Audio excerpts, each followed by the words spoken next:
Demain, lundi 14 novembre, ce sera la journée mondiale de lutte contre le diabète, première cause de cécité dans le monde d'après les spécialistes.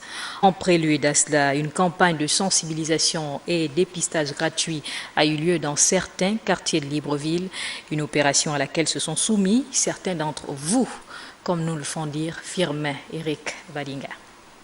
Le rendez-vous était pris pour 7 heures du matin et à cette heure-là, chacun à son tour est venu se faire dépister pour avoir toutes les informations sur son rapport au diabète.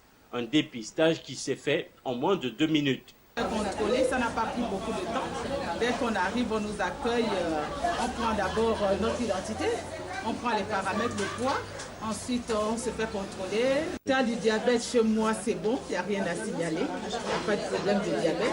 Demander à ce qu'il soit à jeun, qu'il n'ait pas mangé, son dernier repas il est pris la veille. Et puis voilà, on prend sa glycémie, s'assoit. On pique le malade et on met la goutte de sang là. Il y a plusieurs techniques, on peut mettre directement comme ça, ou bien enlever, prendre la goutte de sang, réintroduire, et puis ça lie la valeur. Le même contrôle médical s'est pratiqué sur tous les sites retenus à cet effet, au Kala, au Vendo ou encore Nzengayong, où l'affluence est allée crescendo. Et la raison de cette affluence est que les chiffres du diabète ne cessent d'inquiéter.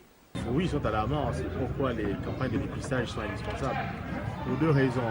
La première chose, c'est que c'est une maladie qui est en pleine explosion chez nous, dans tous les pays en développement, mais particulièrement au Gabon, où la prévalence a triplé en 20 ans.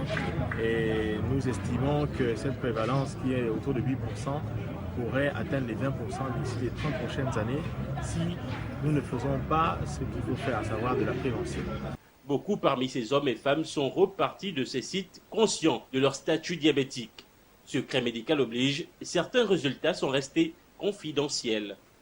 À tous, néanmoins, un t-shirt a été remis pour leur permettre de porter avec eux un message de sensibilisation en rapport avec le diabète partout où ils passeront. Quant à ceux qui auraient reçu des résultats positifs après analyse, aucun fatalisme n'est de mise, car la prise en charge par la CNAMGES de cette épidémie permet un meilleur accompagnement des malades.